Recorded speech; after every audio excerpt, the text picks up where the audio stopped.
ಶ್ರೀಯುತ ಇಲ್ಲ, ಇದು ನಮ್ಮ ಸಂವಿಧಾನ ಬಗ್ಗೆ ಮಾತಾಡೋದಿಲ್ಲ, ಇದು ರಾಜಕೀಯ ಬಗ್ಗೆ ಅಲ್ಲ. ನಾನು ಮೊದಲನಾಗಿ ಹೇಳ್ತೇನೆ, ಯಾವುದೇ ಯೂಟ್ಯೂಬ್ ಮಾಡಲಿ, ಯಾವುದೇ ವಾಯ್ಸ್ ಮೆಸೇಜ್ ಮಾಡಲಿ, ಅಂಬೇಡ್ಕರ್ ವಿಷಯವನ್ನು ಹಾಕೋದಿಲ್ಲ. ರಾಜಕೀಯ ವಿಷಯಕ್ಕೆ ಮಾತ್ರ, ಬೇರೆ ವಿಷಯಕ್ಕೆ ಹಾಕ್ತೇನೆ. ಹಾಗೆ ಮಾಜಿ ಗಣೇಶರಾದಂಥ ಏಕಮುಂಜೆ ಪಂಚಾಯತಿ ಅಧ್ಯಕ್ಷರಾದಂಥ ಅವರಿಗೆ ಮಾಜಿ ಅವರಿಗೆ ಹೊಂದಿದಂಥ ಸರಿಯೋ ತಪ್ಪೋ ಗೊತ್ತಿಲ್ಲ, ಒಂದೆರಡು ಮಾತಾಡಲಿಕ್ಕೆ ನಾನು ಇಷ್ಟಪಡ್ತೇನೆ. ಇವತ್ತು ಪ್ರತಿಭಟನೆ ಮಾಡುವುದು ನಮ್ಮ ವಾಟ್ಸಪ್ಪಲ್ಲೆಲ್ಲ ನಾನು ನೋಡಿದ್ದೇನೆ. ನೋಡುವಾಗ ಭಾರಿ ಖುಷಿಯಾಗಿದೆ. ಯಾಕಂತ ಹೇಳಿದರೆ, ಪ್ರತಿಭಟನೆ ಮಾಡುವಂಥದ್ದು ಈಗ ಸಾಮಾನ್ಯ ಜನರು ಮಾಡುವಂಥದ್ದು, ಹಾಗೆ ಇಡೀ ಪ್ರಪಂಚ ಲೋಕದಲ್ಲಿ ಒಬ್ಬನಿಗೆ ಕಂಡ್ರೆ ಆಗದಿದ್ರು ಕೂಡಲೇ ಮಾಡುವಂಥದ್ದು. ಈಗ ನೀವು ಯಾವುದೇ ಪಕ್ಷದಲ್ಲಿ ಇರಲಿ, ಅದು ಅಗತ್ಯ ಅಲ್ಲ. ನಿಮಗೆ ಅನುಕೂಲವಾಗದಂಥ ಪಕ್ಷಕ್ಕೆ ನೀವು ಹೋಗುವಂಥದ್ದು. ಅಥವಾ ನಾನು ಅರ್ಧು ಅಷ್ಟೇ, ನನಗೆ ಗಣೇಶ ಶೆಟ್ಟಿ ಬೇಕಾದರೆ ಗಣೇಶ ಶೆಟ್ಟಿ ಒಟ್ಟಿಗೆ ಹೋಗುವಂಥದ್ದು, ಪ್ರವೀಣ್ ಶೆಟ್ಟಿ ಬೇಕಾದ್ರೆ ಪ್ರವೀಣ್ ಶೆಟ್ಟಿ ಒಟ್ಟಿಗೆ ಹೋಗೋದು, ಪೃಥ್ವಿರಾಜ್ ಶೆಟ್ಟಿ ಬೇಕಾದ್ರೆ ಪೃಥ್ವಿರಾಜ್ ಒಟ್ಟಿಗೆ ಹೋಗೋದು. ಅದು ಅವ್ರವ್ರ ಧರ್ಮ. ಅದೇ ರೀತಿಯಲ್ಲಿ ನಾಳೆ ಸೋಮವಾರ ಪಂಚಾಯತ್ ಎದುರುಗಡೆ ಪ್ರತಿಭಟನೆ ಅಂತೇಳಿ ನೀವು ವಾಟ್ಸಪ್ ಮೂಲಕ ಎಲ್ಲರಿಗೂ ಹಾಕಿದ್ದೀರಿ. ಅದಕ್ಕೆ ನಾನು ಧನ್ಯವಾದವನ್ನು ಹೇಳ್ತೇನೆ. ಜನರ ಪರವಾಗಿಯೋ ಅಥವಾ ನಿಮ್ಮ ಪರವಾಗಿಯೋ ನನಗೆ ಗೊತ್ತಿಲ್ಲ ಅದು. ಆದರೆ ಅದನ್ನು ಫುಲ್ಲು ಓದಿದ್ದೇನೆ ನಾನು. ಓದಿ ಈಗ ನಾನು ಒಂದೆರಡು ಮಾತಾಡುವಂಥದ್ದು. ಯಾಕೆ ಹೇಳಿದ್ದು ಅಂತ ಹೇಳಿದರೆ, ಒಂದು ವ್ಯಕ್ತಿ ಈಗ ನಿಮಗೆ ಮಾಜಿ ಅಂದರೆ ನೀವು ಇರುವ ತನಕ ನಿಮಗೆ 1000 ವರ್ಷ ಬರಲಿ, ಅಷ್ಟು ತನಕ ನೀವು ಮಾಜಿಯಾಗಿ ಇರ್ತೀರಿ. ಅದೇ ರೀತಿಯಲ್ಲಿ ಇನ್ನೊಬ್ಬ ಈಗ ಬಂದಂಥ ವ್ಯಕ್ತಿಗಳಿಗೂ ಅವರಿಗೂ ಅಷ್ಟೇ. ನೆಕ್ಸ್ಟ್ ಅವರು ಅಧ್ಯಕ್ಷರಲ್ಲದಿದ್ದರೂ ಅವ್ರಿಗೆ ಮಾಜಿ ಎಂದಲೇ ಕರೆಯುವಂಥದ್ದು. ಅದು ಮಾಜಿ ಶಾಸಕರು ಇದೇ ಬರುವಂಥದ್ದು. ಅದೇ ರೀತಿಯಲ್ಲಿ ನಿಮಗೆ ಈ ಪ್ರತಿಭಟನೆ ಎಲ್ಲ ಮಾಡುವಂಥದ್ದು ಒಳ್ಳೆಯ ಕೆಲಸ. ಇದಕ್ಕೆ ನಂದು ಸಹಕಾರ ಉಂಟು. ಆದರೆ ಒಂದೇನಂತ ಹೇಳಿದರೆ, ನೀವು ಒಂದು ಪಂಚಾಯಿತಿಯಲ್ಲಿ ಮಾಜಿ ಆಗಲಿ, ಅಧ್ಯಕ್ಷರಾಗಲಿ, ಯಾರೇ ಆಗಲಿ, ಯಾವುದೇ ಮೆಂಬರ್ ಆಗಲಿ, ಇಂಥವರಾಗಲಿ, ಒಬ್ಬರು ಯಾರೇ ಆಗಲಿ, ಒಂದು ಪಂಚಾಯತ್ ವ್ಯಾಪ್ತಿಯಲ್ಲಿ ಅಥವಾ ಯಾವುದೇ ಒಂದು ಆಫೀಸಲ್ಲಾಗಲಿ, ಯಾವುದೇ ಒಂದು ಶಾಲೆಯಲ್ಲಾಗಲಿ, ಹಾಗೆ ನಾನಾ ರೀತಿಯ ಒಂದು 1000 ಉಂಟು. ಅದರಲ್ಲಿ ರಿಟೈರ್ಡ್ ಆಗಿ ಅಥವಾ ಟ್ರಾನ್ಸ್ಫರ್ ಆಗಿ ಇನ್ನೊಂದಕ್ಕೆ ಹೋಗುವಾಗ ಅವರಿಗೆ ಸನ್ಮಾನ ಮಾಡುವಂಥದ್ದು, ಜನ ಒಟ್ಟಾಗುವಂಥದ್ದು ಅವರು ಹೇಳಬಾರ್ದು, ಅವರು ಕರಿಬೇಕು, ನಾವೇ ಹೋಗಬೇಕು. ಅದೆಲ್ಲ ಒಳ್ಳೊಳ್ಳೆ ಕಾರ್ಯಕ್ರಮ. ಅದೇ ರೀತಿಯಲ್ಲಿ ನೀವು ಈಗ ಹಮ್ಮಿಕೊಂಡಿದ್ದೀರಿ. ಮೊನ್ನೆ ನಮ್ಮ PD ಅವರು ಇಲ್ಲಿಂದ ಜಿಲ್ಲಾ ಪಂಚಾಯತಿಗೆ ಪ್ರೊಮೇಷನ್ ಆಗಿ ಹೋಗಿದ್ದಾರೆ. ಅವರಿಗೆ ಒಬ್ಬ ಮೆಂಬರ್ ಸಹ ಅಲ್ಲಿಲ್ಲ. ಅಂಥದ್ದೆಲ್ಲ ಪಂಚಾಯತಲ್ಲಿ ನೀವು ಹೋಗಿ ಪ್ರತಿಭಟನೆ ಮಾಡಿದರೆ ನಿಮಗೆ ಬೆಲೆ ಸಿಗ್ತದಂತ ಕೇಳುವಂಥ ನನ್ನ ಪ್ರಶ್ನೆ.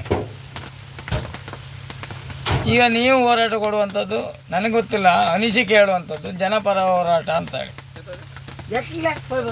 ಒಂದು ವಾರ್ಡಿನಲ್ಲಿ ಒಂದು ಅಂಜಾದು, ನಮ್ಮದು 11 ವಾರ್ಡ್ ಉಂಟು. ಒಂದು ಅಂಜಾದು ನಾನು ಹೇಳ್ತೇನೆ, ಜಾಸ್ತಿ ಇರ್ಬೋದು ಕಡಿಮೆ ಇರ್ಬೋದು, ಒಂದು 300-350 ಮನೆ ಇರ್ಬೋದು. ಒಂದು ವಾರ್ಡಿನಲ್ಲಿ 800-900 ಜನ ಇರ್ಬೋದು. ಇದನ್ನು ಮಾಡೋಕ್ಕಿಂತ ಮುಂಚಿತವಾಗಿ ಅದಕ್ಕೆ ಕಾನೂನೆಲ್ಲ ಉಂಟು. ಪಂಚಾಯತ್ ಪರ್ಮಿಷನ್ ಬೇಕು, ಪೊಲೀಸ್ ಸ್ಟೇಷನ್ ಬೇಕು, ಎಲ್ಲ ಬೇಕು. ಅದು ಮತ್ತೆ ನಿಮಗೆ ಬಿಟ್ಟಂಥ ವಿಷಯ. ಆ 200-300 ಮನೆಗೆ ಹೋಗಿ ಮನೆಯ ಪರಿಸ್ಥಿತಿ, ಅಲ್ಲಿನ ವಾತಾವರಣ ಇದನ್ನೆಲ್ಲ ನೋಡಬೇಕು. ಮೊದಲಾಗಿ ಹಂಚುವುದಂಥ, ಸುರಿಯುವಂಥದ್ದು, ಆ ನೀರಲ್ಲಿ ಮಲ್ಕೊಂಡದ್ದು, ಹಳೆಯರು ಹುಷಾರಿಲ್ಲದಿಂದ ಮಲ್ಕೊಂಡಂಥದ್ದು, ಅವರಿಗೆ ಏನಾದರೂ ಗೌರ್ಮೆಂಟ್ ಆಸ್ಪತ್ರೆಗೆ ಕರ್ಕೊಂಡು ಹೋಗುವಂಥದ್ದು. ನೀವು ದುಡ್ಡು ಖರ್ಚು ಮಾಡೋದು ಬೇಡ, ಗೌರ್ಮೆಂಟ್ ಆಸ್ಪತ್ರೆಗೆ ಕರ್ಕೊಂಡು ಹೋಗುವಂಥದ್ದು ಎಲ್ಲ ಫ್ರೀ ಉಂಟು. ಈಗ ವೆಹಿಕಲು ಫ್ರೀ ಉಂಟು, ಎಲ್ಲ ಉಂಟು. ಅದನ್ನೆಲ್ಲ ಮಾಡಿ ಅವರನ್ನು ಒಗ್ಗೂಡಿ, ಆವಾಗ ನೀವು ಒಗ್ಗೂಡಿಸೋದು ಬೇಡ. ನಮ್ಮ ಗಣೇಶ ಶೆಟ್ಟರು ಬಂದಿದ್ದಾರೆ, ಮಾಜಿ ಅಧ್ಯಕ್ಷರು ಬಂದಿದ್ದಾರೆ, ಅವರು ಇವತ್ತು ಪ್ರತಿಭಟನೆ ಮಾಡ್ತಾ ಉಂಟು, ನಾವು ಕೆಲಸವನ್ನು ಬಿಟ್ಟು ಹಳೆ ಮುದುಕರು ಸಮೇತ ಬಂದು ನಿಮ್ಮ ಪಂಚಾಯತ್ ಎದುರು ನಿಲ್ತಾರೆ ಅಂತ ಹೇಳಲಿಕ್ಕೆ ನಾನು ಬಯಸ್ತೇನೆ. ನಾನು ಬರ್ತೇನೆ. ಇಂಥ ಕೆಲಸ ಮಾಡಿದರೆ. ಉದಾಹರಣೆಗೆ ನಾನು ಒಂದೊಂದೇ ವಾರ್ಡಿದ್ದು ಬಿಡಿಸಿ ಹೇಳ್ತೇನೆ. ಇವತ್ತು ಊಟಕ್ಕೆ ಏನೋ ಯಾವುದೋ ಪಕ್ಷದ ಇರ್ಬೋದು, ನೀವು ಹೇಳ್ಬೋದು ಸಿದ್ದರಾಮಯ್ಯ ಕೊಟ್ಟಿದ್ರು, ಅವ್ರು ಕೊಟ್ಟಿರೋ ಅಥವಾ ನೀವು ಕೊಟ್ಟಿರೋ ಅಂತ ಇರ್ಬೋದು, ಅದು ಬೇರೆ. ಇವತ್ತು ಊಟಕ್ಕೆ ಏನೂ ತೊಂದರೆ ಇಲ್ಲ. ಆದರೆ ಅವರ ಮನೆ ಪರಿಸ್ಥಿತಿ ನೋಡುವಾಗ ಕಣ್ಣಲ್ಲಿ ನೀರು ಬರ್ತದೆ. ನಾನು ಮೊನ್ನೆ ಸಮೀಕ್ಷೆ ಮಾಡಿ ಹೋಗಿದ್ದೇನೆ. ಮಂಗಳೂರಿಂದ ನನ್ನನ್ನು ಕಾಂಟ್ಯಾಕ್ಟ್ ಮಾಡಿಕೊಂಡು ಬಂದಂಥ ಅಧಿಕಾರಿಗಳು ನಾನು ಪ್ರತಿಯೊಂದು ಮನೆಗೆ ಹೋದ ನೋಡುವಾಗ ಅವರು ಕಣ್ಣೀರನ್ನು ತೆಗೆದುಕೊಳ್ಳುತ್ತಿದ್ದಾರೆ. ಯಾಕಂತ ಹೇಳಿದರೆ ಒಂದು ಟಾರ್ಪಲ್ ತಗೊಳ್ಳಿಕ್ಕೆ ಅವರಿಗೆ ಆಗೋದಿಲ್ಲ. ಒಂದು ಟಾರ್ಪಲ್ ತಗೊಳ್ಳೋಷ್ಟು ತಾಕತ್ತಿಲ್ಲ. ಯಾಕಂದರೆ ಅಷ್ಟು ಬಡವರು. ನಿಮ್ಮಂತ ಹೇಳ್ಬೋದು ಬಡವರಿಲ್ಲ ಅಂತೇಳಿ. ಮನೆ ಬಂದು ನೋಡಿ, ನೀವು ಯಾವ್ಯಾವ ಗ್ರಾಮದಲ್ಲಿ ಹೋಗಿ ನೋಡಿ, ಎಷ್ಟೆಷ್ಟು ಮುದುಕರು, ಎಷ್ಟೆಷ್ಟು 100 ವರ್ಷ ಆದವರು, 50 ವರ್ಷ ಆದವರು, 99 ವರ್ಷ ಆದವರು, 115 ವರ್ಷ ಆದರೂ ನಿಮಗೆ ತೋರಿಸ್ತೇನೆ. ಅದನ್ನು ನೀವೆಲ್ಲ ಸಮೀಕ್ಷೆ ಮಾಡಿ ನಂತರ ನಿಮ್ಮ ಈ ಕಾರ್ಯಕ್ರಮವನ್ನು ಇಟ್ಕೊಳ್ಬೇಕು. ಆವಾಗ ನೀವೇ ಕರೆಯುವುದಲ್ಲ, ಅವರಾಗಿ ಬಂದು ನಿಮ್ಮನ್ನು ನೀವು ಮಾಡಿದಂಥ ಸಹಕಾರವನ್ನು ಕೇಳ್ತಾರೆ.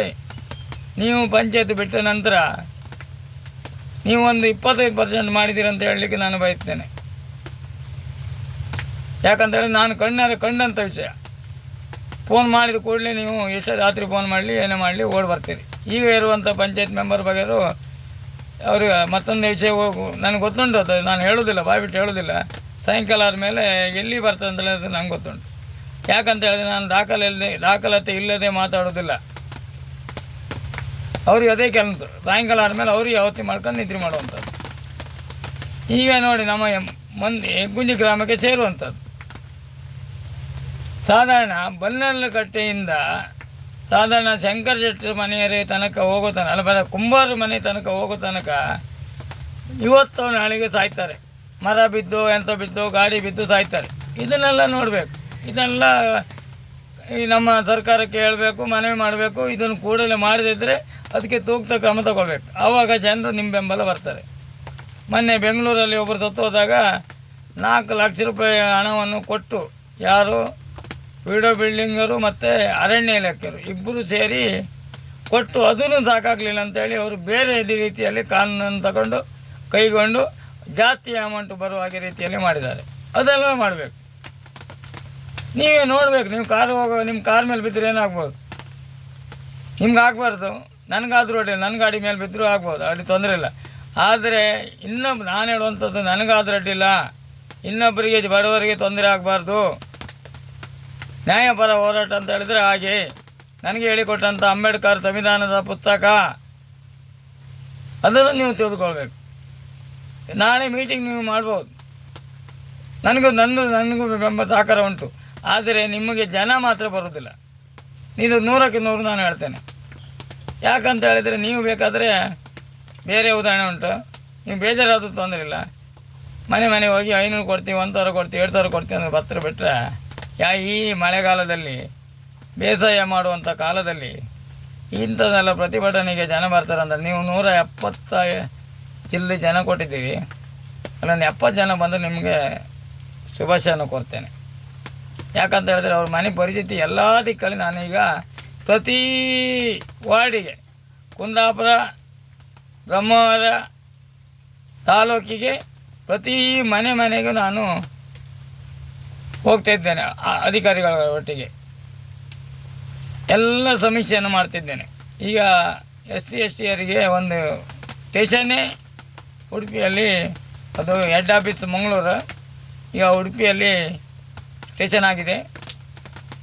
ಅವರೊಟ್ಟಿಗೆ ನಾನು ಇವತ್ತು ಬರ್ತಾರೆ, ಇವತ್ತು ಆಯ್ತವಾರ ಸಂಡೇ, ಇವತ್ತು ಬರ್ತಾರೆ. ಮೊನ್ನೆ ಹೋಗಿದ್ದೇನೆ ಸಮೀಕ್ಷೆ ಮಾಡಲಿಕ್ಕೆ. ನಾನು ಸಮೀಕ್ಷೆ ಮಾಡುವಾಗ ನನಗೆ ಬೇಜಾರಾಗ್ತಾ ಉಂಟು. ಅವರ ಮನೆ ಪರಿಸ್ಥಿತಿ, ಟಾರ್ಪಲ್ ಎಳೆದು ಆ ಮರಿ ಸಣ್ಣ ಮಕ್ಕಳು, ಅದನ್ನೆಲ್ಲ ಕನಿಕರ ತೋರಿಸ್ಬೇಕು. ಇದೆಲ್ಲ ಮಾಡುವಂಥವ್ರಿಗೆ ಮಾಡಿದ್ರೆ ಇದಕ್ಕೆ ನಿಮಗೆ 100ಕ್ಕೂ 100 ಇವತ್ತೇ ಹೇಳಿದಂಥ ದಿನ ನನ್ನ ಹೆಸರನ್ನು ಬರೆದಿಟ್ಕೊಳ್ಳಿ. ಇದು ನೀವು ಜನರಿಗೆ ಮುಖವಾಡ ಅಂತ ಹೇಳ್ತೇವೆ. ಜನರಿಗೆ ಒತ್ತಡ ಮಾಡೋದು, ಹೀಗೆ ತೋರಿಸ್ಕೊಳ್ಳಿಕ್ಕೆ ಒತ್ತಡ ಮಾಡೋದು ವಿನಃ ನಿಮಗೆ ಯಾವುದೇ ಇದರಲ್ಲಿ ಕಾನೂನಲ್ಲಿ ಸಿಕ್ಕುವುದಿಲ್ಲ. ಯಾಕಂತ ಹೇಳಿದರೆ ನಿನ್ನೆ ಭಾಷಣ ಬಿಗ್ದಿದ್ದಾನೆ ಒಬ್ಬ ಮಿನಿಸ್ಟರ್ ಆದಂಥ ಪ್ರಾಯ 70-80 ವರ್ಷ ಅದನ್ನು ಬಿದ್ದವನಿಗೆ ಇವತ್ತು ಮಾಧ್ಯಮದಲ್ಲಿ ನೋಡುವಾಗ ಅವನ ದಾಖಲಾತಿ ಏನುಂಟು ಅಂತೇಳಿ ಅವ ಬರೆದಿದ್ದು ಮುಖ್ಯಮಂತ್ರಿಗೆ ಬರೆದಿದ್ದು ಲೆಟ್ರ್, ಅದು ತಪ್ಪುಂಟು. ಅದರಲ್ಲಿ ನಾನು ಹೇಳ್ತೇನೆ, ಅದರಲ್ಲಿ ತಪ್ಪುಂಟು, ಸರಿಯೂ ಉಂಟು. ನೇರವಾಗಿ ವಿಧಾನಸೌಧಕ್ಕೆ ಲೆಟ್ರ್ ಬರಲಿಕ್ಕೆ ಆಗೋದಿಲ್ಲ. ಯಾಕಂತ ಹೇಳಿದರೆ ಮುಖ್ಯಮಂತ್ರಿ ಈಗ ಮೇನ್, ನಮಗೆ ಪ್ರಧಾನಿ ಮೇನ್. ಇವರು ನೇರವಾಗಿ ಮುಖ್ಯಮಂತ್ರಿ ಹತ್ರ ಕೊಟ್ಟರು ಲೆಟ್ರ್, ಅದಕ್ಕೆ ದಾಖಲಾತಿ ಇಲ್ಲ ಅಂತೇಳಿ ಮಾಧ್ಯಮದವ್ರು ಹೇಳ್ತಾರೆ, ಅದಕ್ಕೆ ದಾಖಲಾತಿ ಇಲ್ಲಂತೆ. ಈಗ ಕಂಪ್ಲೇಂಟ್ ನಾವು ಒಂದು ಟೇಚನಲ್ಲಿ ಕೊಡ್ತೇವೆ, ಲೆಟ್ರಲ್ಲಿ ಕೊಡ್ತೇವೆ, ಅದು ದಾಖಲಾತಿ ಇಲ್ಲಂತೆ. ಇನ್ನು ಯಾವ ರೀತಿ ಕೊಡಬೇಕಂತೇಳಿ ನಮ್ಗೆ ಗೊತ್ತಿಲ್ಲ, ಅವ್ರು ಹೇಳಬೇಕು. ಈ ಎದುರುವಾದಿಗಳು ಮತ್ತು ನೀವು ಮಾತಾಡ್ಕೊಳ್ತೇವಲ್ಲ, ನಾವೇನು ಮಾತಾಡ್ಕೊಳ್ಬೇಕು, ಇನ್ನು ಯಾವ ರೀತಿಯಲ್ಲಿ ಕೊಡಬೇಕು, ಯಾವ ಲೆಟ್ರಲ್ಲಿ ಕೊಡಬೇಕು. ನಮಗಾರು ಕೊಡ್ಲಿಕ್ಕಂತ ರೂಲ್ಸ್ ಉಂಟು. ಅಂಬೇಡ್ಕರ್ ಸಂವಿಧಾನದ ಪುಸ್ತಕ ನಮಗೆ ಉಂಟು, ನಮ್ಮ ಹತ್ರ ಉಂಟು ದಾಖಲಾತಿ, ಅದರಲ್ಲಿ ಕೊಡ್ಬೋದು. ನೀವೆಲ್ಲ ಯಾವುದರಲ್ಲಿ ಕೊಡ್ತೀರಿ? ವೈಟ್ ಶೀಟಲ್ಲಿ ಕೊಡ್ಬೋದು ಅಥವಾ ಟೈಪ್ ಮಾಡಿ ಕೊಡ್ಬೋದು, ಅದಕ್ಕೆ ನೆಡುವುದಿಲ್ಲ ಅಂತೆಲ್ಲ. ಈಗ ನೀವು ಪ್ರತಿಭಟನೆ ಮಾಡೋದು ನಿಮ್ಮದು ಯಾವ ದಾಖಲಾತಿ ಸಿಕ್ಕುತ್ತೆ, ಯಾವ ಕೆಲಸವನ್ನು ಮಾಡಿ ಕೊಡ್ತೀರಿ? ಈಗ ನಿಮ್ಗೆ ಎಷ್ಟು ಖರ್ಚಿತ್ತು ನನಗೆ ಗೊತ್ತುಂಟು, ಜನರಿಗೆ ಗೊತ್ತಿಲ್ಲ. ನನಗೆ ನಿಜವಾಗಿ ನಿಮ್ಮ ಮೇಲೆ ಪ್ರೀತಿ ಉಂಟು. ಇದೆಲ್ಲ ನೀವು ತಿಳ್ಕೊಳ್ಬೇಕು. ಮೊದಲಾಗಿ ನೀವು ಇರುವಾಗ ಎಲ್ಲೆಲ್ಲಿ ಮನೆಗೆ ಹೋಗಿದ್ದೀರಿ, ಅದೇ ರೀತಿಯಲ್ಲಿ ಒಂದ್ಸಲ ಮನೆಯಲ್ಲಿ ಎಲ್ಲ ಸಮೀಕ್ಷೆ ಮಾಡಿ 11 ವಾರ್ಡನ್ನು ಸಮೀಕ್ಷೆ ಮಾಡಿ ನಂತರ ಅವರ ಕಷ್ಟವನ್ನು ನಾವು ಪರಿಹಾರ ಮಾಡೋದಾದರೆ ಮಾತ್ರ, ಅಂದರೆ ಎಲ್ಲರಿಗೂ ಮಾಡಲಿಕ್ಕೆ ಆಗೋದಿಲ್ಲ, ಒಂದು 10 ಜನಿಗಾದರೂ ಮಾಡಲಿಕ್ಕೆ ಆಗ್ತದೆ. ಈಗ ನಾನು ಮಾಡ್ತಾಯಿದ್ದೇನೆ, 10 ಜನಿಗಾದರೂ ಉಪಕಾರ ಮಾಡ್ತೇನೆ. ನಿನ್ನೆ ಒಬ್ಬರು ಆಸ್ಪತ್ರೆಗೆ ಹೋಗಬೇಕಿತ್ತು, ಅವರನ್ನು ಕರ್ಕೊಂಡು ಹೋಗಿ ತಂದು ಮನೆಗೆ ಬಿಟ್ಟು ಅವ್ರಿಗೆ ಬೇಕಾಗುವಂಥ ಏನು ಬೇಕೋ ಅವರಿಗೆಲ್ಲ ಸೌಲಭ್ಯವನ್ನು ಕೊಡಿ. ಅದು ಹೇಳ್ಕೊಳ್ಬಾರ್ದು. ನಾನು ಹೇಳಿದೆ ಯಾಕಂತ ಹೇಳಿದರೆ ಇನ್ನೊಬ್ರು ಮಾಡಬೇಕಂತೇಳಿ, ನಿಮ್ಮಂಥವ್ರು ಮಾಡಬೇಕಂತ ಹೇಳುವಂಥದ್ದು. ನಿಮ್ಮ ಬ್ಯಾಡ್ ನೇಮನ್ನು ನಾನು ಹೇಳಿದಲ್ಲ, ನಿಮಗೆ 70 ಜನ ಬಂದರೆ ಅದು ನೀವು ಹೇಳಲ್ಲ, ನಿಮ್ಗೊಂದು 50-60 ಸಾವಿರ ರೂಪಾಯಿ ಹಂಗೆ ಖರ್ಚಿಗೆ ಬೇಕು. ಯಾಕಂತೇಳಿದ್ರೆ ನಿಜವಾಗಿ ನಿಮ್ಮ ಮೇಲೆ ಕನಿಕರ ಇದ್ದು ಬರುವುದಿದ್ರೆ ನನ್ನಂಥವ್ರು ಒಬ್ಬ ಬಿಟ್ಟರೆ ಮತ್ತು ಎಲ್ಲ ಹಣಕ್ಕಾಗಿ ಬರುವರು. ಇದು ನಿಜವಾದ ಘಟನೆ. ನೀವು ಬೇಜಾರು ಮಾಡ್ಕೊಂಡು ನೋಡಿಲ್ಲ. ಇನ್ನು ಮುಂದೆ ಮಾತಾಡಲಿಕ್ಕೆ ಉಂಟು. ನಿಮ್ಮನ್ನು ಭೇಟಿ ಆಗ್ತೇನೆ, ನಾಳೆ ಬರ್ತೇನೆ, ನಾನು ಸಹ ಬರ್ತೇನೆ. ಅಂದರೆ ನಿಮ್ಮ ಮೀಟಿಂಗಾಗಿ ಅಲ್ಲ, ನಾನಲ್ಲಿ ಎಷ್ಟು ಜನ ಸೇರ್ತಾರೆ, ನಿಮ್ಮ ಬೆಂಬಲ ಎಷ್ಟು ಉಂಟು. ಇಲ್ಲಿ ಅದು ಹೇಳಿನಲ್ಲ, ಈ ಹಾಡಿ ಎಲ್ಲ ಕಡಿಯುವಂಥದ್ದು ಇಂಥದ್ದೆಲ್ಲ ಅದನ್ನೆಲ್ಲ ಮಾಡಿಸ್ಬೇಕು.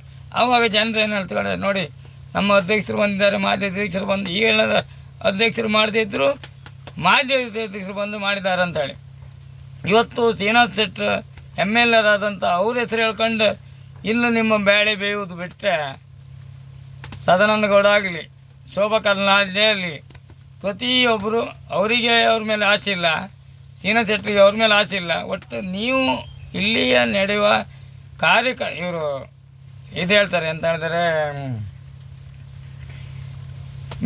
ಸದಸ್ಯರು ಅಂತ ಹೇಳ್ತೀರಿ ನೀವು, BJP ಮೆಂಬರ್ಗಳಂದೇಳಿ ಕರೀತಾರೆ ನಿಮ್ಮನ್ನು. ಅವ್ರ ಹೆಸರು ಹೇಳುವಂಥದ್ದು ಏನಂತ ಹೇಳಿದ್ರೆ ದಡ್ಡರ ಹೆಸರು ಹೇಳಿ ಬಡವರು ಬದುಕೋದು ಅಂತ ಹೇಳಿ, ನಿಮ್ಮ ಹೆಸರು ಹೇಳ್ಕೊಂಡು ನಾ ಬದುಕೋದು. ಅದೇ ರೀತಿಯಲ್ಲಿ ಶ್ರೀನಾಥ್ ಶೆಟ್ಟಿ ಹೇಳಿ ಕಳ್ತೀರ, ಇವರಿಗೆ ಓಟ್ ಹಾಕಂದೇಳಿ ಹೇಳಿ ಗೆದ್ದದ್ದು ಬಿಟ್ಟರೆ ಇವರಾಗಿ ಗೆದ್ಕೊಂಡು ಅದಲ್ಲ. ನೀವು ಇಲ್ಲಿನ ಜನರು ಅವರನ್ನು ಮಂಗನ ಮಾಡಿ ಶ್ರೀನಾಥ್ ಶೆಟ್ಟರ್ ಯಾವ ದೇವರ ಮೇಲೆ ಆಣೆಯಾಗಿಡ್ತೇನೆ, ಅವರಿಬ್ಬರ ಮೇಲೆ ಕನಿಕರವೇ ಇಲ್ಲ. ಅವ್ರು ಯಾರಿಗೆ ಒಂದು ಉಪಕಾರ ಬಿಟ್ಟರೆ ಇನ್ನೊಬ್ಬರ ವಿಷಯಕ್ಕೆ ಅವ್ರು ತಲೆ ಹಾಕೋದಿಲ್ಲ. ಅವ್ರಿಗೆ ಓಟ್ ಹಾಕಿ ಅಂದೇಳಿ ಅವರು ಒಂದು ಬಾಯಿಗೆ ಹೇಳಲಿಲ್ಲ ಅಂತ ಹೇಳಲಿಕ್ಕೆ ನಾನು ಯಾವ ದೇವಸ್ಥಾನದಲ್ಲಿ ನಿಂತು ಪ್ರಮಾಣ ಮಾಡ್ತೇನೆ ನಾನು. ನೀವು ಮಾತ್ರ ಇದು ಶ್ರೀನಾಥ್ ಶೆಟ್ಟರ್ ಹೇಳಿ ಕಳ್ತದ ಹಣ ಒಂದು ಓಟ್ ಹಾಕಿ ಇವರಿಗೆ, ಶ್ರೀನಾಥ್ ಶೆಟ್ಟರ್ ಗೆದ್ದಿರಿ ಇವರು ಒಂದು ಓಟ್ ಹಾಕಿ. ಇಲ್ಲ ಸಂವಿಧಾನವನ್ನೇ ನಾವು ಇಲ್ಲಿ ಬೆಂಗಳೂರು ಇರುವಂಥ ವಿಧಾನಸೌಧವನ್ನು ನಾವು ಇಲ್ಲಿ ಸಿರುಮುರುಕಲ್ಲಿ ಕಟ್ತೇವೆ, ಇವ್ರು ಗೆದ್ದಿರಿ ಅಂದೇಳಿ. ಅವ್ರು ಗೆದ್ಕೊಂಡು ಹೋದರೆ ಇವತ್ತಿಗೂ ಅವರು ಒಂದು ಮುಖಪ್ಪ ಅಂದ ಯಾವುದು ಮಾಧ್ಯಮದವರು ಅವ್ರ ಮುಖ ಕಮ್ಕ ಇಲ್ಲ. ಬೇರೆ ದಿಕ್ಕಂಗೆ ಬಿಡಿ, ಮಾಧ್ಯಮದಲ್ಲಿ ಅವ್ರು ನನ್ನ ಕರೆಸಿ ಒಂದು ಈ ಉಡುಪಿ ಜಿಲ್ಲೆಗೆ ಏನು ಮಾಡಿದ್ದೀರಿ ಅಂತೇಳಿ ಒಂದು ಮಾಧ್ಯಮದಲ್ಲಿ ನೋಡಲಿಕ್ಕಾಗಲಿಲ್ಲ ಅಂತೇಳಿ ಬೈತಾ ಮತ್ತು ನಾಳೆ ನಾನು ಬರ್ತೇನೆ. ಗಣೇಶ ಶೆಟ್ಟರ್ ನಿಮಗೆ ಒಳ್ಳೆಯದಾಗಲಿ, ಯಾಕಂದರೆ ನೀವು ಒಳ್ಳೊಳ್ಳೆ ಕೆಲಸ ಮಾಡ್ತೀರಂತ ನನ್ನ ಮನದಲ್ಲಿ ಉಂಟು. ಆದರೆ ಮಾಡಬೇಕಾದ್ರೆ ಮುಂಚಿತವಾಗಿ ನಿಮ್ಮ ಪಂಚಾಯತಿ ವ್ಯಾಪ್ತಿಯಲ್ಲಿ ಯಾರಿಗೆ ಕಷ್ಟ ಉಂಟಂತೇಳಿ ಹಣ ಕೊಟ್ಟು ಯಾವತ್ತೂ ಜನರನ್ನು ಪಡಿಬಾರ್ದು. ಅವರು ಹಣ ಕೊಟ್ಟು ಇವತ್ತು ತಗೊಳ್ತಾರೆ, ನಾಳೆಗೆ ನಿಮಗೆ ಬೆನ್ನರೆ ಹೇಳ್ತಾರೆ ಅವರು ಇಂತಿಟ್ಟು ಕೊಟ್ಟಿದ್ದಾರೆ, ನಾವು ಹೋಗಿದ್ದೇವೆ, ಆಯ್ಕೆ ಮಾಡಿದರೆ ಸರಿ ಕೊಡ್ತಾರೆ ಅಂತ ಹೇಳ್ತಾರೆ ವಿನಃ ನಿಮ್ಮ ಮೇಲೆ ಅಭಿಪ್ರಾಯ ಇದಿರೋದಿಲ್ಲ, ಕನಿಕರ ಇರೋದಿಲ್ಲ. ನಮಗೆ ಆಗಲ್ಲ, ಕನಿಕರದಿಂದ ಹೇಳುವಂಥ ಮಾತು. ನಾನು ನಾಳೆ ಬಂದೇ ಬರ್ತೇನೆ, ನಿಮ್ಮ ಪರವಾಗಿ ಬಂದೇ ಬರ್ತೇನೆ. ಇದನ್ನು ಮಾಡಿದ ಕೂಡಲೇ ದಾಖಲಾತಿಯನ್ನು ಮಾಡಿ ಎಲ್ಲಿ ಎಲ್ಲಿ ಮುರಿಸ್ಬೇಕೋ ಅದನ್ನು ಒಬ್ಬರಿಗಾದ್ರೂ ನೀವು ಮಾಡಿ ತೋರಿಸ್ಬೇಕು. ಒಂದು ಮನೆಗಾದರೂ ಮಾಡಿ ತೋರಿಸ್ಬೇಕು. ನಾನು ಸಮೀಕ್ಷೆ ಮಾಡ್ತಿದ್ದೇನೆ. ನಾನು ಈಗ ನಮ್ಮ ಹೆಡ್ ಆಫೀಸ್ ಮಂಗಳೂರು, ಉಡುಪಿಯಲ್ಲಿ ಬ್ರ್ಯಾಂಚ್, ನಮ್ಮ SP ಅಲ್ಲ SI ಇರುವಂಥದ್ದು ಉಡುಪಿಯಲ್ಲಿ, ಬ್ರ್ಯಾಂಚ್ ಇರುವಂಥದ್ದು ಮಂಗಳೂರಲ್ಲಿ. ನಾನು ಇವಾಗಲೇ ಬಾಯ್ಬಿಟ್ಟು ಹೇಳೋದಿಲ್ಲ, ಮಾಡಿ ತೋರಿಸಿ ನಿಮಗೆ ದಾಖಲಾತಿ ಕೊಡ್ತೇನೆ ಅಂತ ಹೇಳುತ್ತಾ ಇಲ್ಲಿಗೆ ನನ್ನ ಮಾತನ್ನು ಮುಗಿಸ್ತೇನೆ. ನಿಮ್ಮದು ಹೋರಾಟ ಮುಂದೆ ಒಳ್ಳೆಯ ರೀತಿಯಲ್ಲಿ ನಡೀಲಿ ಅಂತ ಹೇಳುತ್ತಾ ನನ್ನ ಮಾತನ್ನು ಮುಗಿಸ್ತೇನೆ. ಜೈ ಹಿಂದ್, ಜೈ ಕರ್ನಾಟಕ, ವಂದೇ ಮಾತರಂ.